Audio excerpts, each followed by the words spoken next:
This is supposed to be a professional event, but I feel like I should be doing a countdown. 7, 6. That's so good. All right. We are going to click a button and go. There we go. Awesome. I think hopefully we figured all this out. I'm going to try to get this countdown on the other side done. So in case I need the screen again. But Chris, we got you? I think we're good. You got me. I'm good. Awesome, man. Thanks for doing this, man. I appreciate it. No, thanks for having me.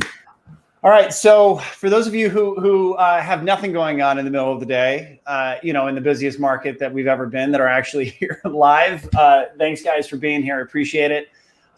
With me, I've got Chris Medellin, who, Chris, you got some big shoes to fill, man. I've had 2 other guys help me with these in previous months, Mike Brendan from Movement Mortgage and Brandon Spooner from Guild. And I mean, they killed it. And I mean, now I'm just kind of riding their coattails. I hope you got room in your coattails. That's all I'm going to say, because you got to step up, man. But I might disappoint, but let's go. So for those of you who don't know Chris, the first thing I got to say is make sure you follow him on every social platform that he participates in. And Chris, when I'm done here, you tell him where to follow you. And the reason is, he's really leading our industry in education of how we can expose ourselves in personal brand and on social platforms to bring awareness to our communities and bring awareness to our referral partners and such. And so make sure you give him a follow. We're already getting comments, which is actually kind of cool, things like this. Awesome. Yeah, very cool. Tracy, yes, we do. So I'll make sure that after this, do me a favor, Tracy, just shoot me a DM on LinkedIn and we'll get it out. But Chris is a recently promoted, actually, I think, area manager with us at Loan Depot. And I'll admit, for those of you who are watching, I have grabbed leaders at other organizations because I don't want this to come across as a Loan Depot commercial. But when I thought about the subject that we're going to talk about, which is the prospecting stage in recruiting, the stage of introducing ourselves to new originators, Chris is so damn good at it that I could not pull him out, or not grab him for this event. And to kind of point of reference, in the last 12 months, and Chris, if I get any of these numbers wrong, tell me, you have hired 19 originators that in a 12-month run are going to drop roughly have dropped about $270 million worth of production into your business. Yes. Keep that in mind, guys. That's a 12-month run. Meaning if he hired somebody 4 months ago, that volume hasn't had a full maturation of hit to his branches in the area's performance. So there is very few leaders around the country that are better than Chris at recruiting. And Chris, man, I appreciate it. You're going to help a ton of people with us. Thanks, man. I appreciate that. So where should people, by the way, follow you? Like what platforms do you hang out in? So I'm on Facebook, and you can just search my name there. I'm also on LinkedIn. I'm also on Twitter, and I'm also on Instagram. All right. So you know what, later, I was about to jump into the Twitter thing, but we'll do that later. So because people are here for strategies and tactics on recruiting, let's just jump into it and get going. And so again, guys, when we're talking about the prospecting stage, the last call that we did with Mike Brennan, we were talking about the meeting stage within recruiting, which means the stage where candidates are meeting you. They're actively engaged. The prospecting stage for me is the most important stage in recruiting. And I'm gonna, I think, prove that, to those of you, watching this. But I'm going to start with asking this question and see how Chris frames it. Chris, if you're a branch manager, what is, in your opinion, is the number one goal for a branch manager in any market at any mortgage bank around the country? What is their number one goal in this business? Well, it's kind of split up into a few phases, but I think it all routes into one. But ideally, every branch manager has to offer an LO an insane amount of value. And I think for every LO, it's different. So it's either through business development, it's through business planning. And for me, a lot of that's business planning. It's growing, it's helping them build their team. And then a lot of that is recruiting and going out and finding new talent. And then the last piece is making sure that you're offering enough value for the people to stay with you over, a long period of time. Okay. Can I disagree with you? Is that okay? Like, are we allowed to disagree in the beginning? We're here, yeah. I want you to. So I disagree. I think the number one goal of a branch manager, and this is going to be very cold. This is not even who I am, like on social. Like I'm like the touchy-feely, love every guy. The number one goal is market share. That is it. Like if you were the CEO of a mortgage bank, you are a national sales leader, and you are investing lease, you're investing resources, you are looking at market share. And the reason why I say that is what you described is like vital. Like that is what makes people work for you, but that's what you do. Like the are you a sports guy or are you a music guy? Music guy. Music guy. All right. Everyone's one or the other. Like you fit in one category. All right. So if you're a music guy, if you're a band or you're a singer, what you do is you pump out good music, right? Good lyrics, tones, tunes, whatever it is. But that's not going to pay your bills. Like what's going to pay your bills and what your ultimate goal is to get an audience, to get people to buy your music, to come to your concerts, to fill the arenas so you can continue to do what you want to do. Now, to do that, you've got to be good at what you do, which is playing music, right? As a branch manager, the goal is market share, in my opinion. And what you do, leading other people, having a value proposition, coaching them, that's how you succeed. If you would have gone, I'm a sports guy, my example would have been, it's like being a good coach, but you don't recruit, right? Like if you're in college, if you're Nick Saban and you don't go recruit athletes, it doesn't matter how good of a coach you are, your team's not going to be great because talent's not going to come your way and you're not going to be able to expose, your coaching skills, if that makes sense. And so I'm going to prove it, I think, if I can get this picture up and why I believe in prospecting so much. I'm going to give you a little pop quiz and you tell me, and I'm going to zoom in on this so people can see. So you tell me, I've got 4 producers, Chris. All right. Yeah. Producer A. They call 2 realtors a week, but they are an A+ originator. Like they structure deals, they live up to everything they say, but they only call 2 realtors a week. Yeah. All right. You got producer B. They're nuts on social. Like they've got posts going out all over the place. It's good content. Again, they're just nuts in it, and they're an A player originator. Producer C, they're doing flyer marketing, email marketing, whatever tchotchke thing that we can think of. They do it, and again, they're an A+ originator. And then you got originator D.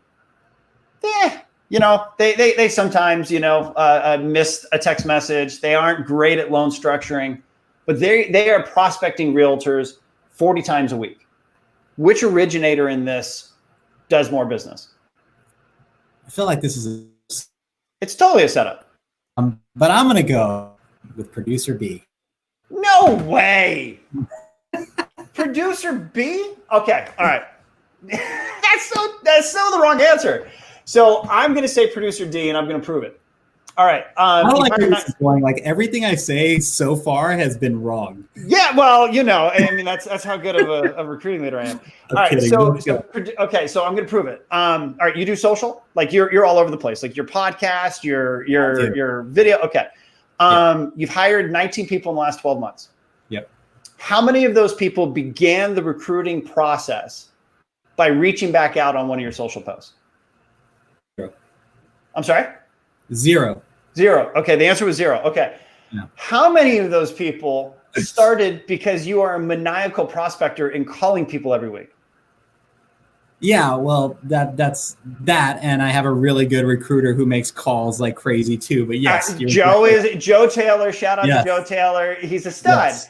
Yes. But it's not because of my social. It's not because of your. It's not because of your social. So point to it is we talk about. Now I got to figure out how to get this back over here. So we talk about a manager's job, right? And a manager's job is to build market share. And what we do is the social post, we coach people this and that, but really if we're going to grow our business, we're going to be successful at recruiting, we've got to focus on market share. And the quickest way to actually get market share, or like a loan officer, the quickest way for them to do volume is we've got to prospect, right? And so that's why we're focusing on this. So that's awesome that we got both of those wrong. So that was good.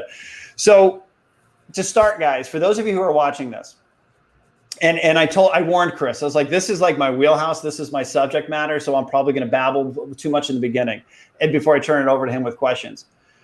If you as a leader are not at a minimum calling 10 recruits a week,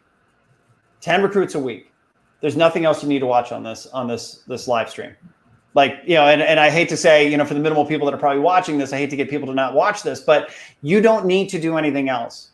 Like when we go on social posts and we go to these meetings and these coaching sessions, we hear about market in this way. And as Chris does, post on social and all that other fun stuff. But the quickest way to achieve success in recruiting is simply start to call people. Now, once you get that as habit, and once you start calling people at a rhythm where every single week, if you don't call 10 a week, you feel like, oh my God, I failed myself. Then you can begin to layer in the other stuff that we're going to talk about. Because Chris, you do social for a reason, right? Even though those 19 people didn't originate from it, what's been the impact on your prospecting calls and your other recruiting stuff now that you've begun to engage into social media? Well, I've talked about this a lot, so I feel like I'm repeating something, but there's probably a lot of people who don't know who I am. So hopefully that helps. But you're kind of a big deal, a man with rich mahogany, so everyone knows you. Yeah, exactly. So no, but here's the thing, right? If I go back to, I absolutely hate cold calling. I don't like doing it. It's not my thing. I actually did a post about cold calling and how much it sucked. But at the end of the day, it's a necessary evil if you want to get appointments and you want to help loan officers grow their business, right? It's an absolute necessity. So I had to get into the video game and I had to get into the social media game in order to have some sort of familiarity with me before I call somebody. So my goal was to post more than anyone in my market or in the markets that I'm in. I want to be that's in the position that I'm in, that I'm posting more than anybody, so that when I finally muster up the courage to call somebody, that they're kind of like, oh, I kind of know that guy, right? And they're more willing. And a quick funny story, like I've been upping my comment game on a few LOs, and I've been targeting them and just commenting on everything that they do. And I became a top fan of one of them. Her name is Jamie Massey. I hope you're watching this, Jamie. Anyway, I became her top fan, and she's at a different company. And I finally reached out to her. I finally got the courage to call her. And I said, hey, I've been trying to get a hold of you. And she was like, you've never called me. And I had never called her. And I was just like, I completely, because I had just really zeroed in on the social media stuff, that I never made the call. But when I called, it was like we had been friends for so long because we had been commenting. And so that's really why the social media piece for me is, so important. But I do agree with you that no one's ever reached out to me and said, I love your social media. Can I come and work for you? Yeah. But what I did do is, when you as a recruiter, and we'll just say, in case Jamie is watching and her bosses are watching, she's never engaged with you, never going to meet with you. Nothing's going to happen. No, she's never going to come join you. Yeah. No. But it made the recruiting call easier and more successful. Without a doubt. And it made it so much easier for me to kind of engage, because for me, it's a mental game. And I don't know if this is for everybody, but we talk about call reluctance all the time. And, that phone is so hard to pick up. And you and I before were just talking, and I'm like, I can't leave today unless I have 3 appointments. And I'm not getting those from social media. I'm getting those because I got to pick up the phone and call. Yeah. And that's why whenever I talk about prospecting, it's such an odd subject, because especially like events like this, like I want to come on and like blow people's minds with these unique ideas and concepts. But if I talk about that first, and we don't talk about what the raw thing that we need to do is first, then I'm misleading everybody. Yeah. Start picking up the damn phone. Don't worry about a CRM system. Yeah. Don't worry about marketing stuff. Don't worry about any of that. It's kind of like, okay, so my wife, thank God, is amazing at like building things, at the house. Like she's, I don't know how to use a tool to save my life. And it'd be like, I want to begin to go, I'm going to be a carpenter. And before I actually start to try to build something, I go down to Home Depot and I buy like a power saw and an air gun and a sander. I don't even know how the hell to use them or where I should be using. Like the first thing to do if you want to build something is go try to build it. And then you can get the tools that will match your needs, right? And recruiting is the very same way. If you just begin to prospect, eventually, because we're all entrepreneurs, we're going to be able to say, well, I want to do this faster, or I want to be able to market in this way. And so then you go and grab the tools to plug in. Like for you were just saying, Shane, I knew I needed to do insane prospecting, right? I need to call a lot of people, but you'd called it, call reluctance. So you needed a way to warm up your calls. Social media is one of your ways. right? And that became a tool that is making you more successful at the raw behavior. Insane prospecting, is the way I'll put it. So since we kind of jumped into this, I'll actually talk about this. So you had said you got to get 3 appointments. You're not leaving until you get it. How many calls a week are you usually making right now as a manager, who's hired 19 people in the last 12 months? If I'm lucky, 3 calls for 3 calls a week. If I need to get 3 appointments for next week, if I'm lucky, I'll get 3 calls. And by the way, it's happened before. Well played. No, I mean, that's not the case. And I try not to look at it that way. I try to look at, I've looked at it 2 ways, and I have all these hacks in my brain on how to do it. Right. So it's like, can't leave unless I get my 3 appointments. I don't care how many calls it takes. So sometimes it could be 30 calls because I can't get anybody on the phone. And then I also play this other game in my head of how many no's I can get. So let me get, 10 no's today, because I know in those no's there will be yeses. And so all those little tricks before I start picking up the phone is really what it is. But it could be 30, it could be 10. And some days I'm really lucky and I get 3 for 3. But I try not to look at it the number of calls. It's just I have to leave with appointments. And, it's very similar to an LO. An LO should be looking at how many credit pulls they're getting for the week. Because if they're getting the credit pulls, they're doing the activities to generate the credit pulls. And for me, that's the number of calls and appointments that I'm booking is equivalent to the credit pull. If you had to average, how many calls a week does it usually take to get to your appointment goal? So people can have an understanding, of what they're building towards.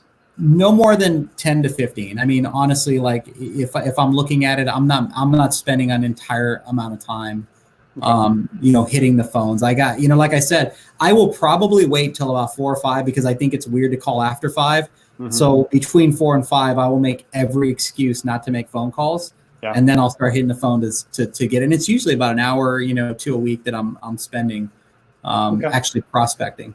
Now for you managers, I've just said that are watching this, just start, right? Just start. There's actually a line that got used internally on something else. So just start the process.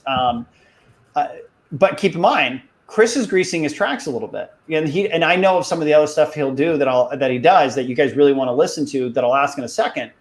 But he is doing the social media stuff, right? And so when he calls originators, they know who he is, they know what he stands for, what he believes in, and so that is going to make him a little bit more successful, and as well as some of the other stuff he does. So when he says he's making 10 to 15 to get to 3, your 10 to 15 might get to 1 or 2.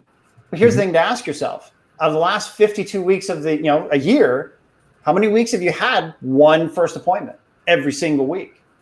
It's not that not many of us have, I've seen from managers that have that. And so start small. Don't start audacious, but just start. So Chris, you talk about your dials. How do you set your week up? Because I know with everything you have, being in the role that you're in, if you had to just okay, who do I call? It'd be a mess. Right. Mm-hmm. So how do you structure your week? How do you get prepared, for this? I'm laughing at Chris Morgan with this comment here. I'm going to throw it on the screen for you. See, everyone talks about the hair that's up top. I like the facial hair. That does it for me. Thank you very much. I got to give Chris a shout out because I'm actually here because he got through to me when I was at a different company. That's awesome. So a shout out to Chris. Thank you, Chris. Yeah, Morgan. No, stop calling my people, Chris. So what was your question? I got so distracted. What was your question? How do you prep for your week? How do you make it efficient so when you're ready to sit down and dial from 4 to 5? All right, I'm going to go a little different direction than probably what you're asking, but I'm going to give it another hack. Go for it. So like an LO, we all hate to prospect. And so one of the things that I do is I want to start hanging out with the people that already know me and like me.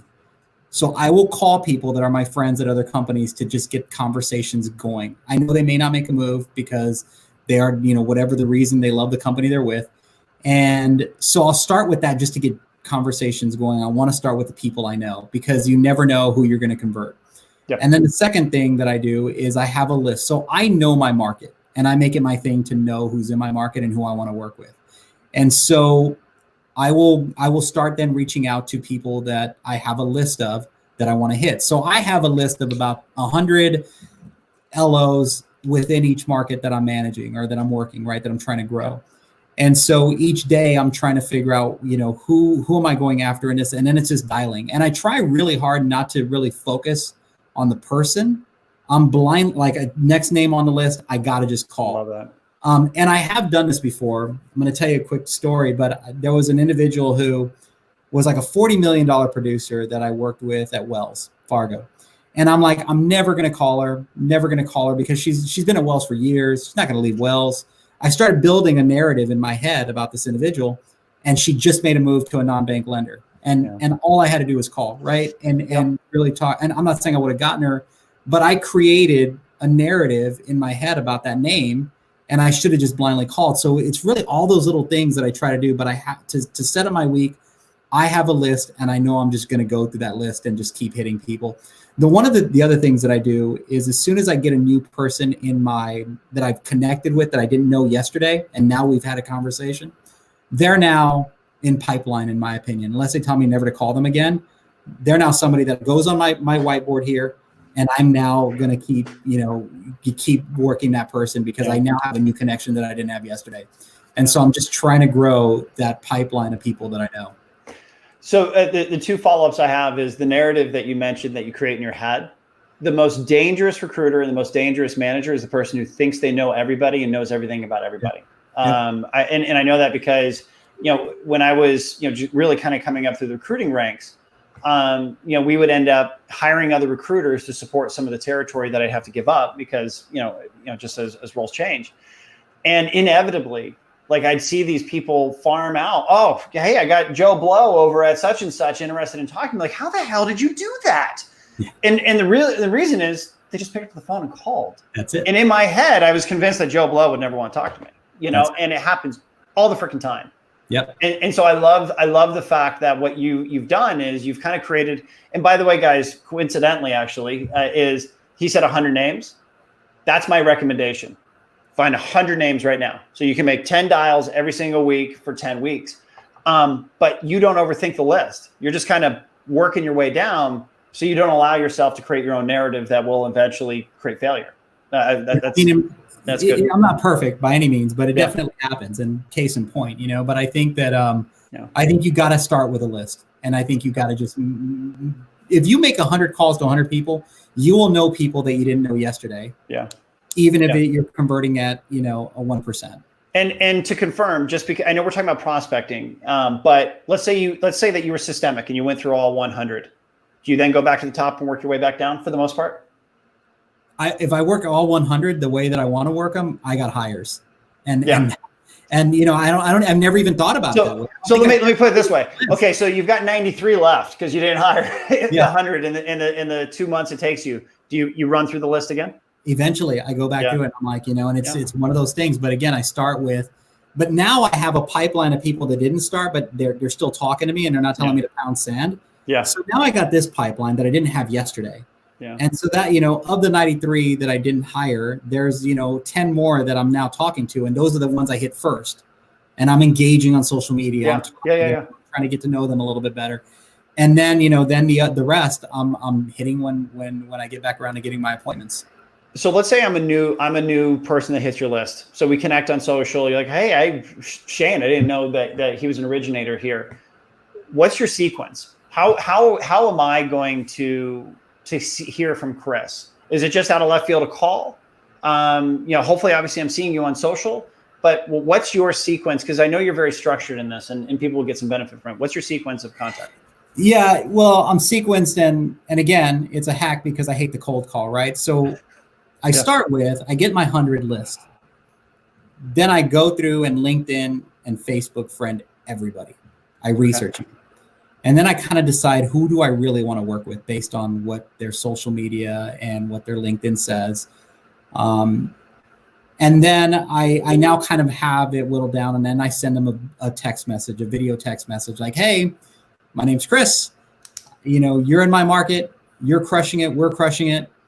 And I would love to meet you. So let's get together, right? I'm going to call you next week, or I'm going to call you tomorrow at 9. And I hope that you'd be willing to take my call. And so if not, keep crushing. You're doing a great job. We'll talk soon, right? Yeah. And so hopefully they've said, okay, this guy friended me. He's made a few comments on my post. We're now friends on Facebook, and now he's calling me, and now I got this voicemail or this video text. So my conversion, all of this is psychological because I believe that my conversion's far higher when I do it that way. Yeah. Because now they kind of know me. They've seen my social media. They see what we're doing with my team. They see that maybe we're doing things that their managers aren't doing. They see a little bit of glimpse inside the culture of our company when I post it on social media. So I'm hoping that all those things increase my conversion. And I believe that it has. Now, to recap, so everyone hears it. What Chris is saying is he starts on social. He'll connect. He'll comment on their posts if they're active on social media, whichever platform, before he calls them. And this is a confidence builder for Chris. It's sales 101. If you're confident, you will connect better. That's just the nature of the beast. So before he actually dials the person, you're shooting a personalized video saying, hey Bob, it's Chris. What's going on? Da, da, da, da, da. And you're sending that over text message. So you're sending a personalized video introduction. Yep. How many days after you send that do you wait to call them typically? Well, so I do have a little bit of a process on this that I work with here. So I try to get like 10 of those out in a week. Okay. And then for the next week to make my calls. So, interesting. And I say this, I'm calling you next week in hopes that you'll take the meeting. So I have to. So there's another kind of hack that forces me to make the call. Right? So it's all these brain tricks that I'm doing in order to make the call. Yeah. We got a question here. Hold on one second. Sandy. Oh, look at this. So Sandy, I'll tell you, I just honestly with LinkedIn, I wish I was a lot better with sending a personalized message when I meet somebody, but I'm just looking for the connection because then I go over to Facebook and really try to get them on Facebook as well. So I'm not sending a personalized note when I ask to do that invite on LinkedIn. I'm hoping that they just accept it.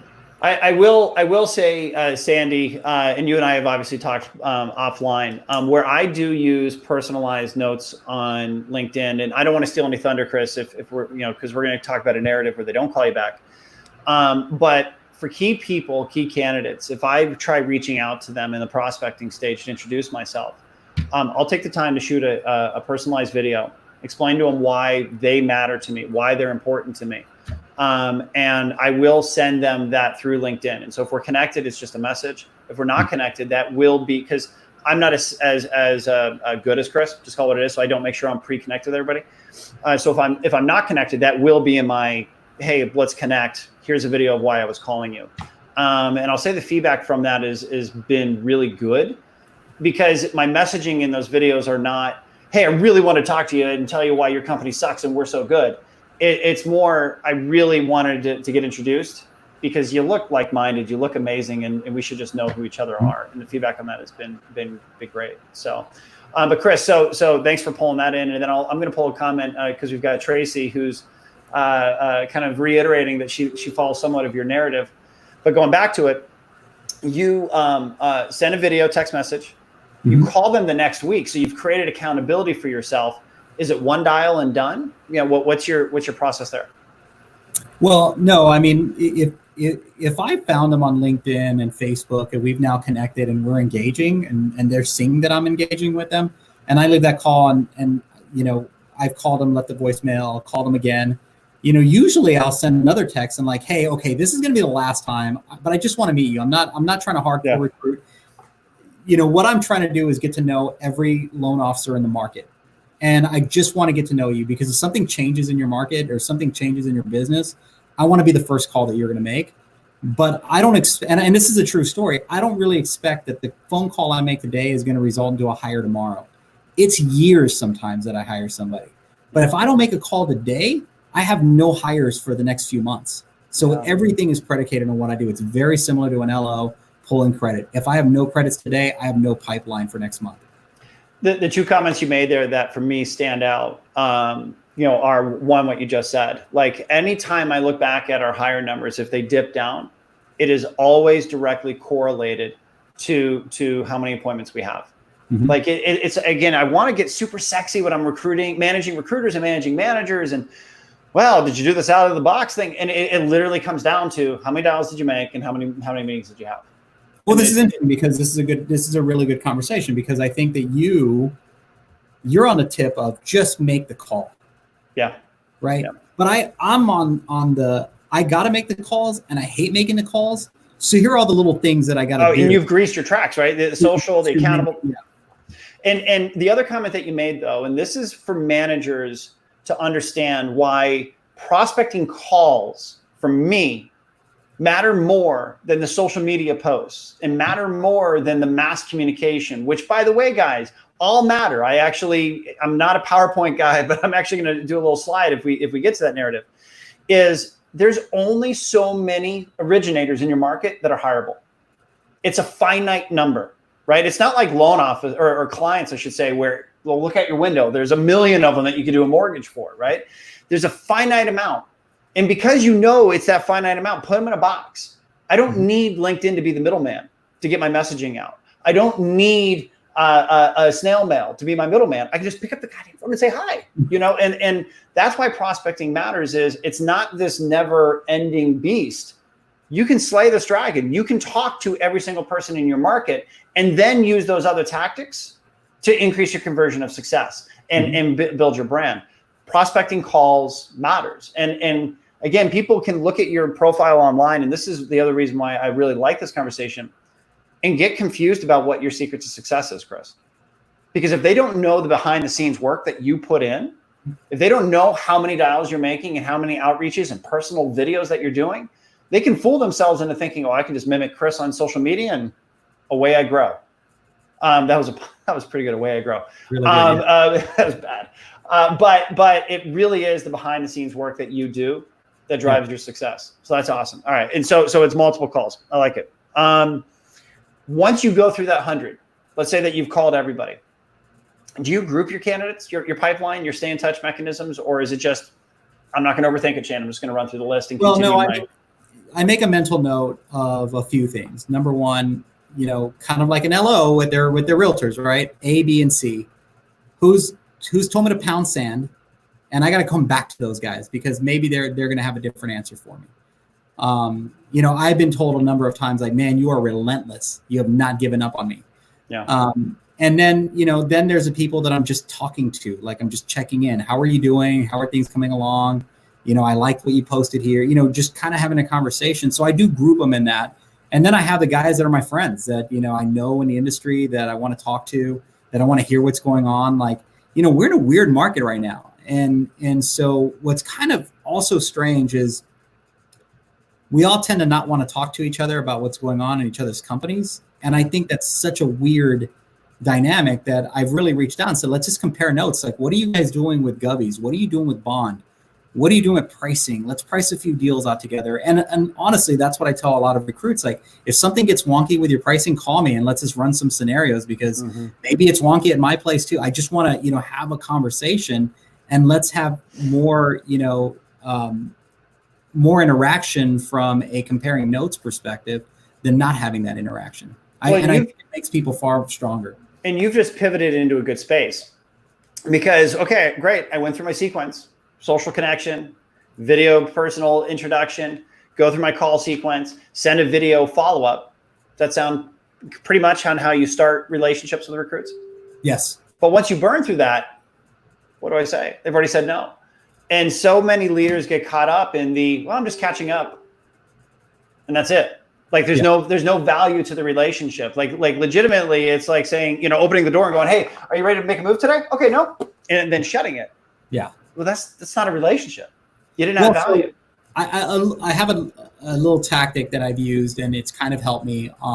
So I have done like a series of business planning videos and they're on like YouTube somewhere, but, what I've told LOs, and I do mean this because I really love helping LOs grow. Like, hey, I just want to be in a room with you because a lot of times there's an interest there in just who they are as a person. And I want to see them grow.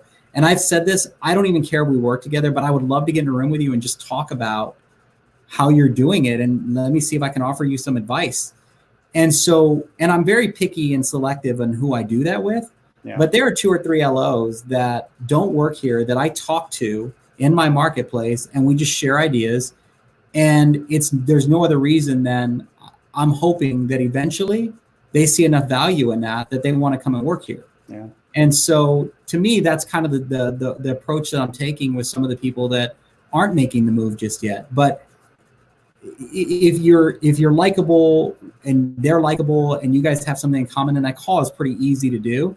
But that's usually what I start off with, is trying to hit those people that I've already established some sort of a relationship with. What other general tactics do you use? Because I like that vein. That's a big thing for me. Surrogate leadership. Add value to them before they work for you. Do you have any other kind of tactics that handle the entire population? Like, we internally at Loan Depot, right? We're sending out tips and thoughts and things like that. Do you use that in your recruiting? I don't. I mean, honestly, I wish, you're launching some pretty cool stuff recently about things that LOs can do to really help them. And so I'm actually latching on to what you're doing, but from a CRM perspective, I am not prospecting via email whatsoever. And it's a miss on my part, primarily because with everything else that I'm doing, anything that takes me away from making a call at this point is really just an add-on, and I'm trying to be careful with that. So it's really just, I think I'm doing enough at this point just to get a call out. And every time I start to go down that path, I'm like, hey, is this too much work than started? So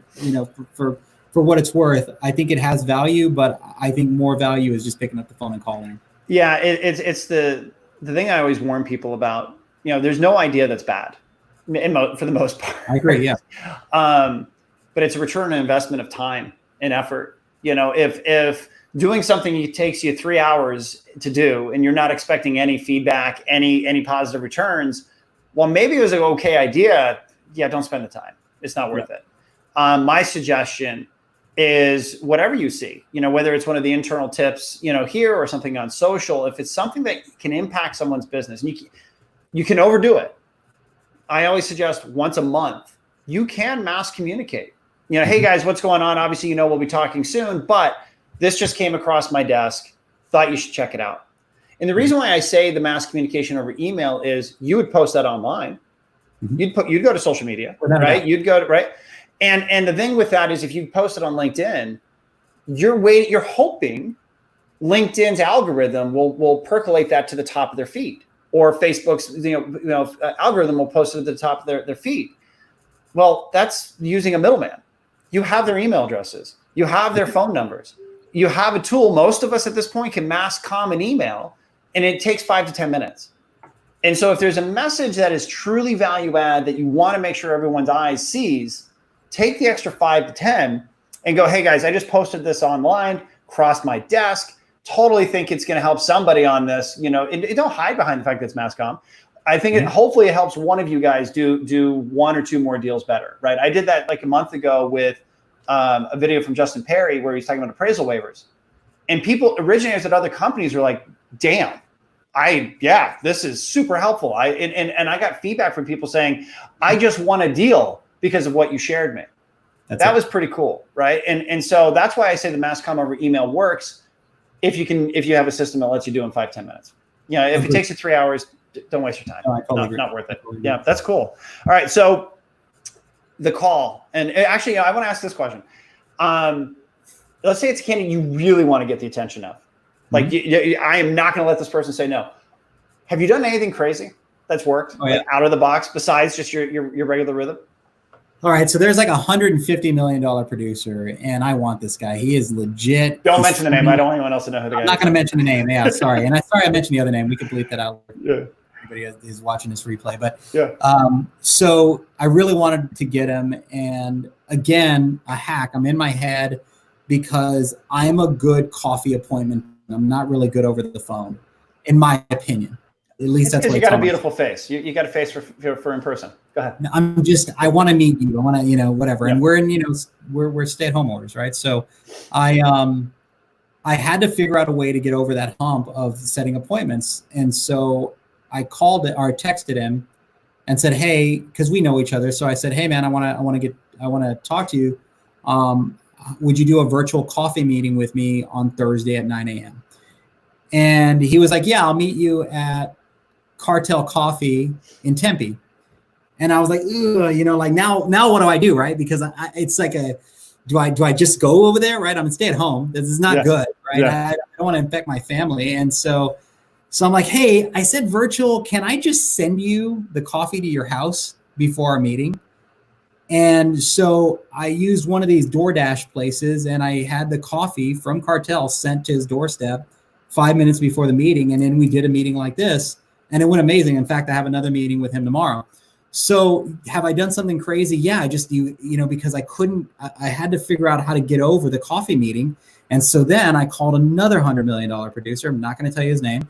Yeah. And I was like, hey, tomorrow, 9 a.m., I'll send the coffee to you. Are you down? Right? Just like that, because I know him and we've talked and he's turned me down a million times. And he was like, I got my own coffee machine, but I'll meet with you. And I was like, done. Like, he didn't take me up on it. So Braden Hatch, who works with me, I wasn't sure if he was going to come and work here or not. And so I kind of felt like our last meeting didn't go that well. So I sent him, I knew he was kind of an outdoorsy guy. So I sent him a hatchet, like a really nice hatchet. Okay. And I put a really nice note on it. It was packaged, it's like $150. And because hatchet, so I sent a note on it and he was like, dude, that was one of the reasons why I called you back, because that was such a nice, thoughtful gift that you sent me. And, it was kind of cool and it was different. Like, why would anybody send me a hatchet? And I was like, I know that. So, so anyway, so those. You should have engraved your face on the hatchet. That would be the only thing to make it better. I'm not that thoughtful, but I try different things to get people's attention. But the thing I'll say for those who are still watching this part is the key to the 2 texts that you did were the work you did ahead of it. Without a doubt, yeah. Right? You can't say, coffee tomorrow 9. You in? Yeah. If you've never spoken to the person before. Well, so first off, I'll jump in because I cringed after I sent it because I said I was like, I should have asked about his family. I haven't talked to him since COVID. Yeah. Like, I started second guessing everything because he took what felt like an hour to respond in 5 minutes. And I was like, oh man, he's done. He's like, dude, who's this Yahoo? Yeah. So no, I mean, he was really cool to say yes, but I should have probably done a million different things. But you're right. You built up that credibility though. You built up that trust. That's what staying in touch over the long haul does, and then when you're in the prospecting stage, it allows you to do things that people who don't do that kind of stuff can't do. They just can't leverage those types of actions. All right. So I guess I want to talk about the first conversation just a little bit. You've kind of hinted at it already. And then we'll wrap this up. If you're making that first call, it's the first time. So you've sent the social connection, you sent them the introduction video, you pick up the phone. Hey, what's going on? It's Chris. Hey, Chris, what's going on, man? Mm-hmm. First, what's that first 120 seconds like? Because that's for a lot of people, that's the part that freaks people out. It's not the conversation. Yeah. It's what do I say in that first 120 seconds? That's the hardest thing for me. How do I figure out that 120 seconds? And what it was is, hey, I sent you last week. I hope you got it. And then they say, yeah, I did. That was kind of cool. Nobody's ever done that before.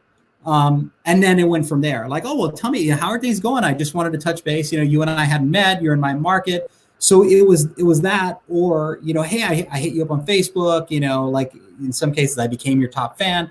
I'm just looking for something that, to your point, and I hadn't used that term, greasing, what did you say? Greasing the tracks. Yeah. Say the wheels. Greasing the tracks before I called so that I could reference something that I had done before the call to bring some familiarity with myself. So nice. So anyway, so that's kind of that 120 seconds is the killer. And I was hoping to do something before then to reference. So I'm going to give just a small tactic because I'm not going to turn this into a script. If you're watching this and like, what the hell do I say in the first 120? The thing that I always coach people to work on is what I call a bridge question.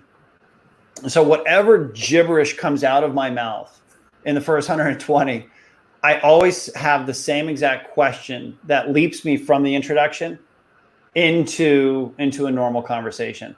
And reason why I say you create it and you script it is so you know what to do with the answer afterwards. Like, you can begin to get better at the response, and you don't have to think off the top of your head, what do I say now and how do I get into normal? Like, it's almost a trigger, Old school stuff is, do you ever keep your options open? Hey, do you ever talk to other mortgage banks? Do you ever, look to see if other platforms can add value? Like, whatever works for you, have a single question that launches you into that conversation talking about their business. you know, and if you can script that, you'll find getting away from the introduction is so much easier, because so many leaders, so many recruiters, they almost get lost in the intro. And then they're just swimming, you know, and because they're feeling like it's crazy because we don't have confidence, they just abort. Well, hey, okay, so call me if you're ever interested, you know, and then they run away. So work on a bridge question in that 120, and you'll find that it'll be easier for you to transition into the meat of the conversation.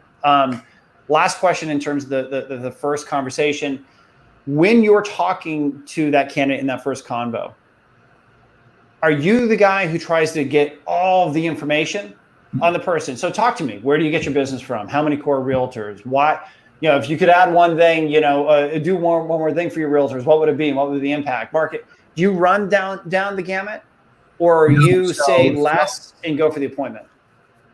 Appointment. Like, okay. I want a yes for the appointment, and I want to be on and off that call in seconds. Like, you know, hey, you know, I sent you that text. Are you open for a meeting next week, you know, at 9 o'clock, whatever? Yes. All right, bye. That meeting is all about me trying to find three things. Is what are their three things that are holding them back from hitting the goals that they want to hit? And can I help them with those three things? Yeah. Because if I can't help them, it doesn't make sense.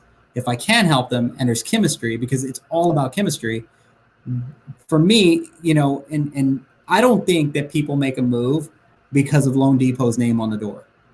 Honestly, I agree. I think they make a move because somebody in the organization they believe is going to add them enough value. And so what I'm trying to find out, is there a need, and is there a mechanism that I can help remove a barrier from their day-to-day to make them better? Love it. And, you know, a lot of cases is they don't know how to grow. They don't know how to scale. And if I can help them scale their business over the next year, does it make sense? Yeah. And how do I do that? So I'm looking for those three things. Love it. Love it. So your first conversation is short, sweet, establish that I'm a cool guy, leader that knows some things. Let's actually have a formal conversation, yeah. Setting the stage for a meeting that you don't need to grease the tracks as much because you've already done that. And now you're into it. And I talked about this with Mike Brennan. I always encourage leaders when you're in that first meeting, we won't go in depth because we're sticking in prospecting though, is train yourself to have a 3-step questioning process. The topic, what do you wish you did more of, or that your company did more of? What would the impact be? Mm-hmm. You know, so how do you market your past clients? What do you wish you did more of? How would that impact your business?